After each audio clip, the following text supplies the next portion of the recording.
Shalom dan puji Tuhan saudara atas kebaikan Tuhan pada setiap kita, sehingga pagi ini saudara, dengan izin Tuhan kita boleh bangun dengan tubuh badan sehat, pikiran cergas dan semangat yang berkobar-kobar untuk melayani Tuhan.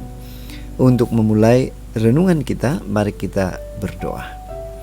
Bapa di syurga, terima kasih atas kebaikan-Mu mengumpulkan kami bersama-sama sementara kami mendengar dan mempelajari firman Tuhan.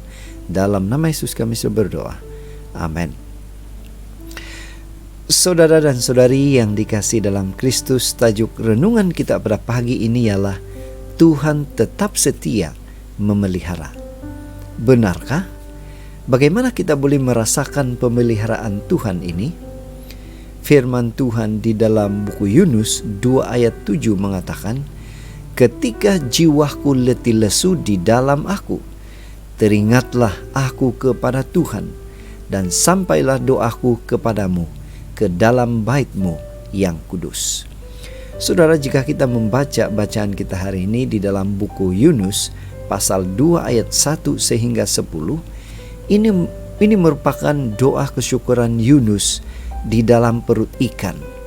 Apa sebab Yunus bersyukur?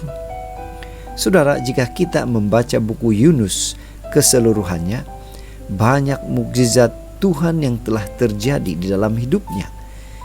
Tuhan mengirim angin ribut, ayat yang keempat pasal yang pertama. Kemudian Tuhan mengatur undian sehingga Yunus kena undi. Tuhan meneduhkan laut, Yunus 1 ayat 15, mengatur hingga seekor ikan besar menelan Yunus, Yohanes 1 ayat 17. Tuhan menjaga Yunus tetap hidup di dalam perut ikan selama 3 hari, Yunus 1 ayat 17. Tuhan membawa ikan itu menuju ke daratan dan memuntahkan Yunus ke darat, Yunus 2 ayat 10.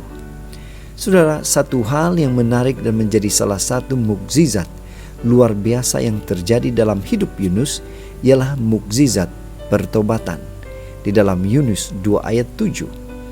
Di dalam pelariannya menjauhi Tuhan, seharusnya saudara, Yunus itu binasa. Yunus keras kepala. Namun Tuhan sanggup menjamah dan mengubah hati Yunus. Seperti Tuhan tidak menghendaki penduduk Niniwe binasa, Tuhan juga menyayangi Nabi Yunus yang memberontak dan melawan panggilannya. Dalam kesusahan Yunus, ternyata Tuhan bersamanya dan setia menjaganya. Ketika jiwanya letih lesu dan terancam maut, doa Yunus tetap didengar oleh Tuhan. Keberadaan Tuhan hanya sejauh doa. Bukankah ini sebuah mukjizat besar yang setiap hari selalu terjadi, yaitu pemeliharaan Tuhan atas umatnya?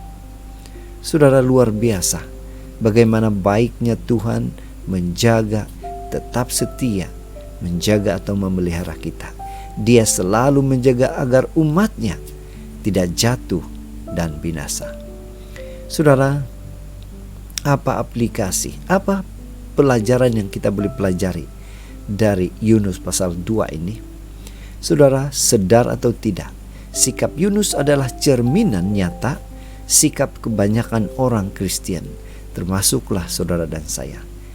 Tidak peduli jika musuhnya yang berdosa binasa, tetapi pada masa yang sama kita berteriak memohon pertolongan ketika diri kita sendiri terancam bahaya. Saudara, mari kita ubah sikap hati yang salah seperti ini. Itu sebabnya pada pagi ini, mari kita ingatkan diri kita bahwa Tuhan tetap setia memelihara kita.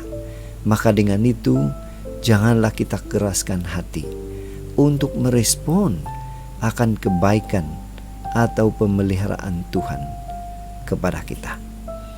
Inilah doa dan harapan kita saudara. Mari kita bersyukur, berterima kasih kepada Tuhan, karena Tuhan itu baik, memberikan kita kekuatan, kemampuan untuk menerima jamahan hati dari Tuhan yang luar biasa. Mari saudara, kita tetap setia, tetap semangat, tetap positif, tetap sihat bersama dengan Tuhan sampai Maranatha. Tuhan memberkati kita. Mari kita berdoa.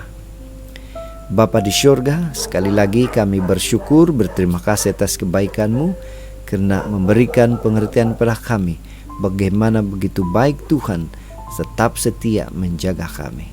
Dalam nama Yesus kami berdoa. Amin.